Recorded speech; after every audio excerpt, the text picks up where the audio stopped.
بسم اللہ الرحمن الرحیم۔ خدا وہ معبود برحق ہے کہ اس کے سوا کوئی عبادت کے لائق نہیں، زندہ ہے سب کو تھامنے والا، اسے نہ اونگ آتی ہے نہ نیند، جو کچھ آسمانوں میں ہے اور جو کچھ زمین میں ہے سب اسی کا ہے۔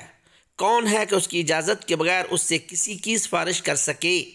جو کچھ لوگوں کے روبرو ہو رہا ہے اور جو کچھ ان کے پیچھے ہو چکا ہے اسے سب معلوم ہے، اور لوگ اس کی معلومات میں سے کسی چیز پر دسترس حاصل نہیں کر سکتے۔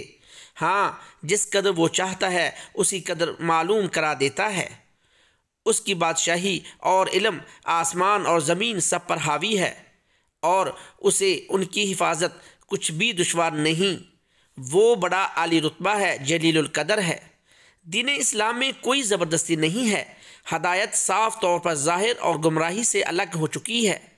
تو جو شخص بتوں سے اعتقاد نہ رکھے اور اللہ پر ایمان لائے، اس نے ایسی مضبوط رسی ہاتھ میں پکڑ لی ہے جو کبھی ٹوٹنے والی نہیں، اور اللہ سب کچھ سنتا ہے، سب کچھ جانتا ہے۔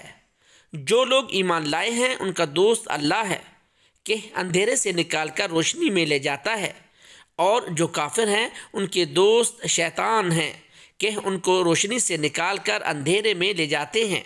یہی لوگ اہل دوزخ ہیں کہ اس میں ہمیشہ رہیں گے۔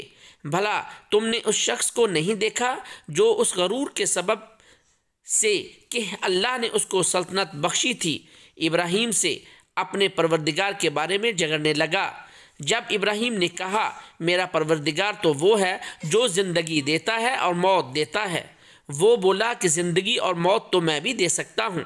ابراہیم نے کہا کہ اللہ تو سورج کو مشرق سے نکالتا ہے، آپ اسے مغرب سے نکال دیجئے۔